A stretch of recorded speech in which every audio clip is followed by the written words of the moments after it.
দিন শেষে স্ত্রীর কাছে এসে আপনি যে শান্তি পাবেন সেটা পৃথিবীর অন্য কোথাও পাবেন না। স্ত্রী হলো স্বামীর জন্য আল্লাহর দেওয়া সবচেয়ে বড় নিয়ামত। এটা সব স্বামীদেরকে বুঝতে হবে। আজকে মজার মজার রান্না করব স্বামীর জন্য, সেটা আপনাদের সাথে শেয়ার করব। পুরো ভিডিওর সাথে থাকবেন সবাই।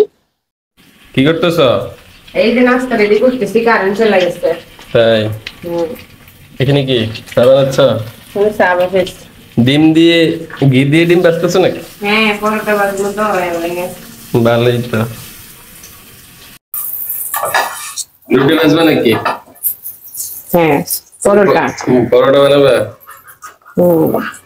চাই হয়ে যাচ্ছ কেন? চা ওঠা না? না, চা এখনো হয়নি।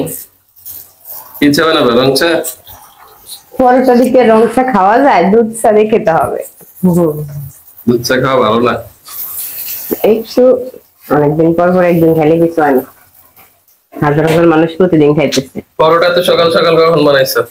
তো আলো দেয় না মোবাইল। পরোটা কালকে রাত্রে বানাই রাখছি। তুমি যে সকালে অফিসে চলে যাবা এর লাগে আগে বানাই রাখছি। কি এখনো নাস্তা রেডি করো নাই? এত সময় লাগে? হয়ে গেছে, যে পরোটা তো রাতেই বানাই রাখছিলাম, এখন একটু বাঁচতেছি, তাও দেরি সহ্য হয় না। না, চা হয়ে গেছে। এই যে দেখো চায়ের কালারটা কত সুন্দর হয়েছে। রং চা না? রং চা শরীরের জন্য অনেক ভালো। চা না, এটা পরোটা দিয়ে দুধ চা খেতে হয়। ও তাই? ভালোই তো। পরোটা দিয়ে দুধ চাটাই বেশি ভালো লাগে, তার মধ্যে আবার ঘিয়ে ভাজা পরোটা। দেখছো চায়ের কালারটা কত সুন্দর হয়েছে, একদম মনে হয় কফি কফি কালার হয়েছে।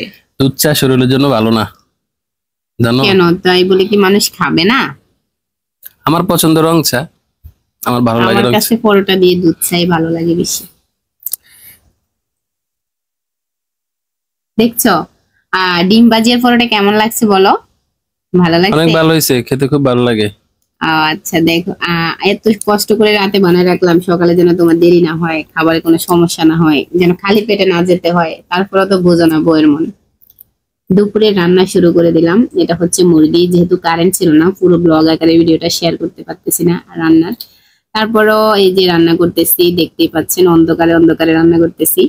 আর এটা হচ্ছে মুরগি রান্না, তার মধ্যে আবার মাছ ভাজি করেছি, সেটা দেখাতে পারি নাই। নাজিপা মামুনি খুব বেশি পছন্দ করে মুরগি, সেই জন্য একটু ঘন ঘন মুরগি রান্না করতে হয়। আর নাজিপার বাবার পছন্দ গরুর মাংস, কিন্তু ওর হাই প্রেশারের কারণে গরুর মাংস সবসময় আসলে খাওয়া হয় না, মুরগিটা একটু বেশি খাওয়া হয়। তো মুরগি রান্না শেষে আমি চুলা টুলা একটু মুছে ফেলতেছি, ভাবছি যেহেতু অন্ধকার একটু তাড়াতাড়ি করে সবকিছু করে ফেলি, সবকিছু মুছে পরিষ্কার করে ফেলতেছি। আর কারেন্টের চুলায় ভাত রান্না করছি, সেই জন্য একটু মার পড়ছিল, তাই মুছতেছি। আজকে মুরগি রান্না করছো না? দেখে তো অনেক ভালোই লাগতেছে। আবার মুরগির মধ্যে মাছ কি করছো? মাছ একটু ভাজি করে নিলাম, যদি নাজিপা মামনি খেতে চায় বা তুমি খেতে চাও তাই। মাসকলার ডাউল রান্না করছো নাকি? হ্যাঁ, এটা মাছ। ডিম দিছো সাথে? হ্যাঁ, এটার সাথে তো ডিম ছাড়া কি আর ডাউল রান্না করা যায়? মাসকলার ডাউল খেতে ভালোই লাগে, অনেক পছন্দ। মাংসগুলো অনেক ভালো হয়েছে। মুরগি রান্না, দেশি মুরগি তো একটু খেতে ভালোই লাগে, বাড়ি থেকে নিয়ে আসা। হ্যাঁ, এই মুরগিগুলো অনেক মজা হয়। তো রান্না হয়েছে। সবাই আল্লাহ হাফেজ, আসসালামু আলাইকুম। আর আমাদের পুরো ভিডিওর সাথে থাকবেন, পুরো ভিডিওটা দেখবেন, কেউ স্কিপ করবেন না কোথাও।